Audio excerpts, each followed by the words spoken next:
안녕하세요. 한송이입니다.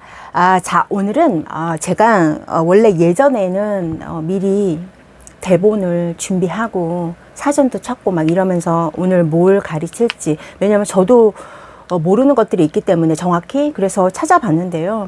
사실 제가 이 유튜브를 오래 했지만 제 강의 컨셉은 써먹는 베트남어이기 때문에 제가 제대로 모르는 건 가르치지 않는 게 오히려 더 그 컨셉에 맞다고 생각합니다. 그래서 오늘은 제목만 생각하고 제가 카메라를 열었는데요. 오늘은 두 개를 제가 할 거예요.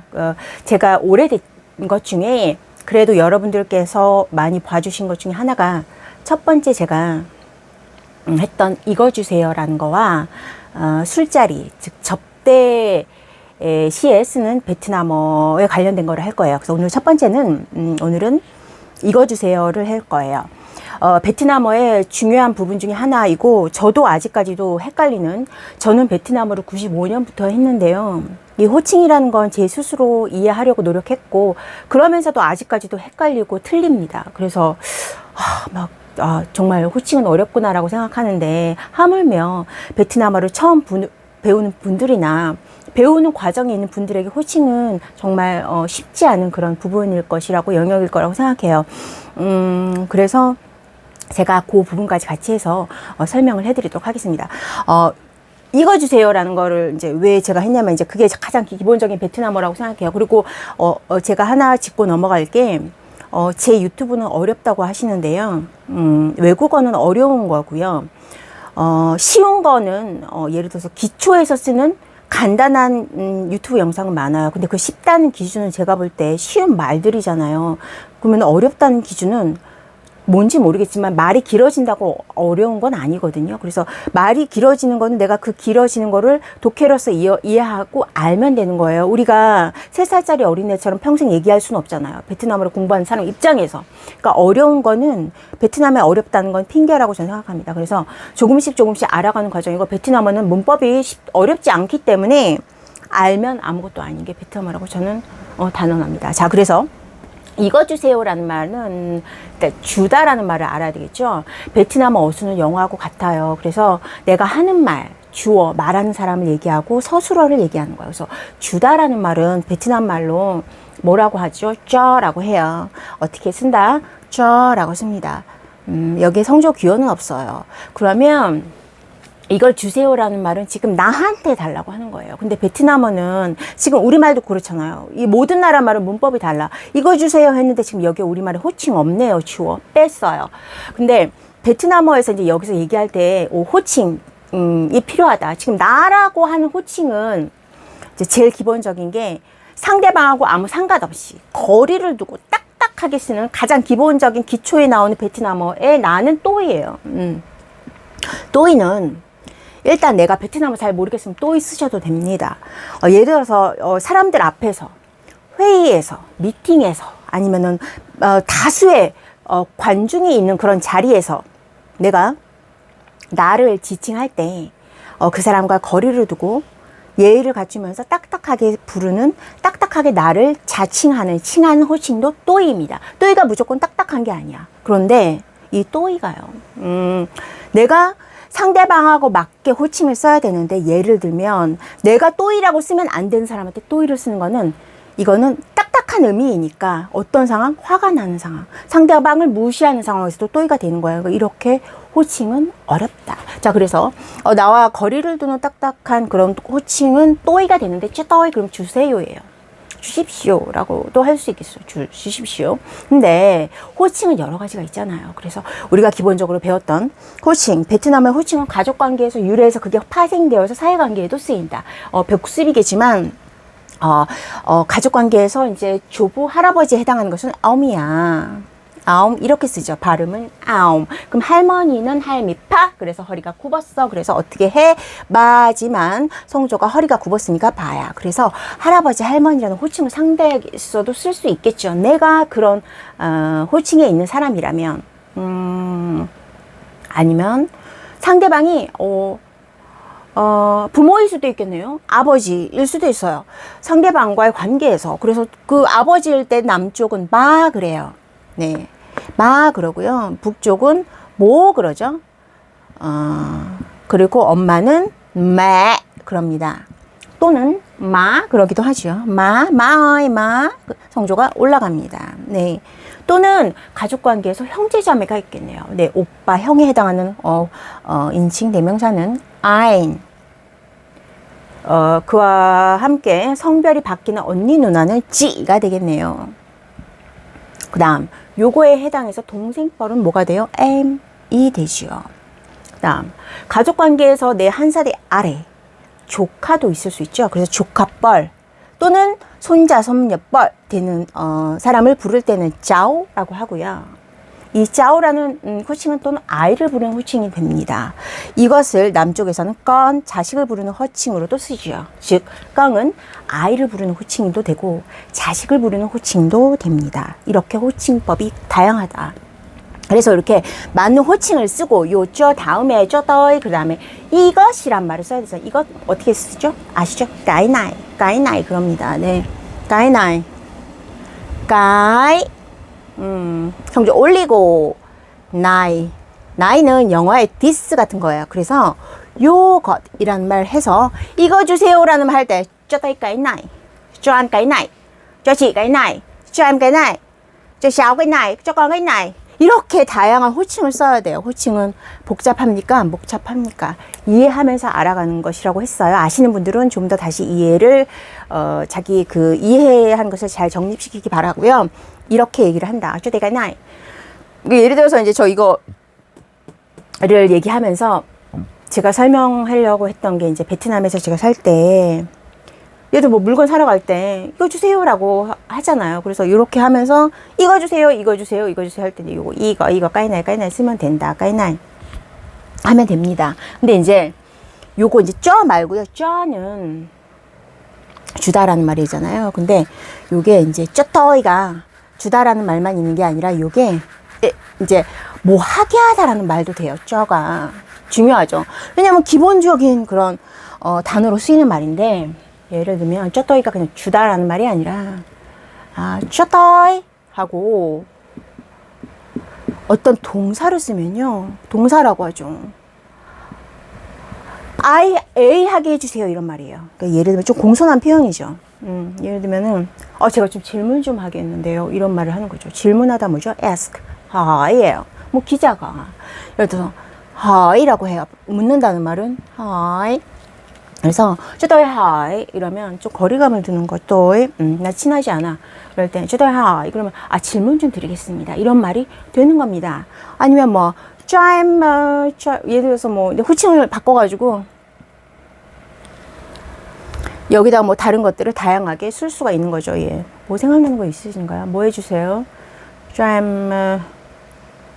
뭐뭐뭐 해가지고 자기가 말하고 싶은 동사를 쓰면 되는 겁니다. 그래서 쩌는 뭐 하게 하다라는 그런 뜻이 되는 겁니다. 그 다음에 제가 이제 베트남에 살 때 저는 이제 나름대로 이제 8년을 있으면서 어떻게 하면 내가 외국인인 거를 안 들키면서 말을 잘할 수 있을까 많이 노력을 했어요. 그래서 속아 넘어가는 사람들인데 좀 말을 길어지면 이제 두통이 나더라고요. 그래서 베트남에서 이제 제가 제일 1강에서 이거 주셔서 얘기한 건데 정말 많이 썼던 게 라이라는 말이에요.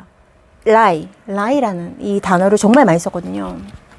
근데 책에는 제가 베트남어 한국 분들이나 이제 베트남어 교재에서 제가 교재를 잘 보지를 않아서 이 단어가 나오는지 모르겠는데 이 라이라는 말을 정말 많이 쓴다. 라이라는 말은 요거예요. take 가져가다. 라이 좀 까이나이. 그러니까 쪼떠이 까이나이도 해야 되는데요. 베트남 사람이 그렇게 얘기하는 거 가지고 잘 모르겠네요. 오래돼가지고. 근데 이제 라이쫌 까이나이 그러면 제가 얘기를 했던 거를 이제 설명을 해드리는 거예요. 라이쫌 까이나이는 이것이죠. 이거를 나를 M이라고 한 거예요. 상대방에게.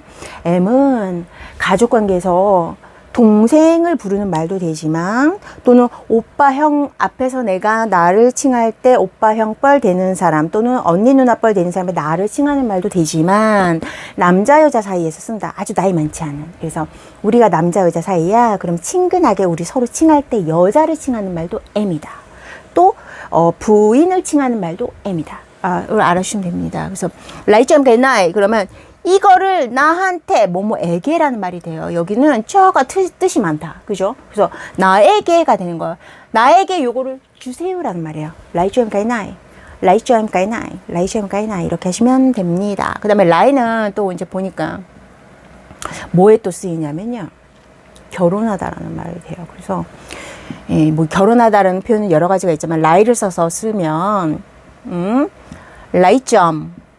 저번 시간에 부부에서 남편을 칭하는 말은 점이지요. 그래서 라이점 하면 남편을 취하다. 즉 남편을 취하는 입장은 여자야. 그러니까 여자가 결혼하다는 말을 쓸 때 라이점이고요. 또는 남자 입장에서는 부인, 워를 취하는 거기 때문에 부인을 취하다. 즉 남자 입장에서 여자를 취하다는 말로 결혼하다를 이렇게 라이점, 라이워라고도 합니다. 네. 아, 제가 대본이 없이 하니까 뭘 할지를 생각해야 되는 그런 단점이 있습니다. 예. 그래서 뭐 이거 주세요, 저거 주세요 할 때 호칭을 잘 생각하면서 얘기해라. 라는 거를 말씀드렸고요. 뭐 또 생각나는 거 있나요? 네. 그리고 이제 호칭이 나왔으니까 예를 들어서 이제 우리가 베트남을 좀 하시는 분들이 친한 그러니까 한국 사람을 기준으로 할 때 부인 말고 친한 관계에 있는 사람 말고 베트남에 갔을 때 또는 여기에서 베트남 사람들을 만났을 때 상대방과의 관계에 따라서 즉 나이 상대방과 나이에 따라서 또 상대방과의 어떤 성별에 따라서 그 다음에 상대방과 얼마나 내가 친한가, 친소관계라고 하잖아요. 친소관계에 따라서, 또는 가족관계는 기본이지만, 이런 거에 따라서, 호칭을 바꿔줘야 됩니다. 우리도 처음에는 공손하게 얘기하다가 조금 이렇게 어체를 바꾸듯이, 그 바꾸는 방법이 이 호칭이 하나가 있다. 요거만 있는 게 아니죠. 이거 말고 아까처럼 뭐 해주세요 라는 어떤 또 이렇게 우리 영어에서 있는 수거처럼 뭐 단어를 추가하면 그것도 공손한 표현이 돼서 요거를 잘 파악해서 그래서 저도 사람을 딱 만날 때 딱딱딱 그러면 머릿속에 막 처음에는 멍 하면서 이거를 뭐라고 호칭해야지 틀리게 쓴 적도 있어요. 제가. 그래서 빨리빨리 판단을 해야 되는데 예전에 제 베트남어 할 때 선을 맨날 어깨너머로 봐서 이제 저보다 한 세대 아래인 아이가 우리 집에 놀러 왔는데 맨날 나이 어린 사람은 M이라고 칭하니까 걔를 M이라고 했더니 옆에 있는 베트남 그 아이 엄마가 자오라고 하더라고요. 잘못 호칭을 쓴 거죠. 나보다 한 세대 아래인 아이, 손자, 손녀뻘 또는 조카는 M이 아니야. 뭐라고요? 자오입니다. 그래서 호칭을 잘 쓰셔야 되고요. 그래서 이런 거를 잘 파악해서 예를 들어서 딱 만났어. 근데 나이가 좀 많으신 분이야. 근데 남자, 여자 상관없이 쓸 수 있는 그런 호칭이 뭐가 있냐면 막이에요. 막, BAC. 막은 원래 이제 큰아버지, 큰엄마 쓰는 말이고 또 큰 이모를 쓰는 호칭인데 이런 거 중요하지 않아요. 근데 나이 되게 많은 사람들, 할아버지, 할머니는 막이라고 공통적으로 쓸 수 있거나 또는 남자면 아움, 여자면 마. 성조를 내려서 쓰면 됩니다. 또는 이제 제가 호칭에서 많이 썼던 거는 세움 탈 때요. 오토바이 탈 때 오토바이 아저씨를 맨날 쭈라고 불렀어요. 쭈는 작은 아버지인데요. 그 오토바이 아저씨를 볼 때 맨날 쭈라고 했습니다. 그 다음에 이제 고모라는 호칭에 꼭 얘가 뭐 예를 들면 뭐 아가씨를 부르는 호칭도 되지만 가족 관계에서 이제 작은 고모를 부르는 호칭도 돼서 내가 좀 고모 같은 여자가 있어 그럼 꼬라고도 할 수 있는 겁니다. 이게 뭐 내가 이 사람을 젊은 여자로 생각해서 그런 게 아니에요. 그러니까 그 상황에서 그 사람들을 부를 때 그 사람들을 안 알아. 이게 어떤 사람을 지칭해서 말하는 건지. 그래서 꼬라고도 할 수 있고 또는 뭐 이제 이모, 작은 이모를 부르는 말이 Z예요. Z라는 말을 요즘에 참 많이 쓰는데 네. 이렇게 Z라고 친근하게 호칭을 쓸 수 있다. 진짜 이모가 아니라도 이모 말처럼 우리 왜 식당 가서 이모 그러잖아요. 그럼 똑같은 거예요. 예, 그래서 이제 이렇게 호칭을 알고 쓰면 좋다. 예, 그래서 호칭을 차근차근 정리하시면서 정립을 해 두시면 좋겠습니다. 왜냐하면 호칭을 잘못 쓰면 결례거든요. 예, 그래서 뭐 외국인이니까 호칭을 잘못 썼다고 뭐라고 하는 사람은 없겠지만 이왕이면 베트남어를 좀 제대로 아니면 호칭이 베트남어의 기본인데 호칭을 틀리면 베트남어를 제대로 할 수 없다고 볼 수 있겠죠. 그래서 기본적으로 가장 중요한 기초 문법에서 이 호칭을 잘 바로 잡아야 내가 올바로 말을 할 수 있는 거지. 우리가 뭐 동사하고 목적어가만 얘기하나 이 주어는 빠질 수 없다. 그렇기 때문에 이게 어렵더라도 꼭 잡고 말하는 노력을 하시기 바랍니다. 예, 그래서 오늘 두서없이 이제 무대번호로 갔는데요. 읽어주세요라는 말 어떻게 표현하는지 설명을 해드렸습니다. 예. 추가로 이제 요즘에 그 이제 이재명 대통령께서 실시한 그 민생 쿠폰 있잖아요. 받아서 잘 쓰고 계신가요? 그래서 이제 요거를 제가 이제 저도 뭐 정확한 건 아닙니다. 제가 이거를 베트남 전자신문에서 어떻게 표현했는지 보지는 않았지만 이제 제가 이제 베트남 사람한테 얘기를 해주었어요. 그래서 이거 민생 쿠폰 신청했니? 그거 얼른 신청해야 돼 얘기를 하면서 제가 그냥 썼던 말인데.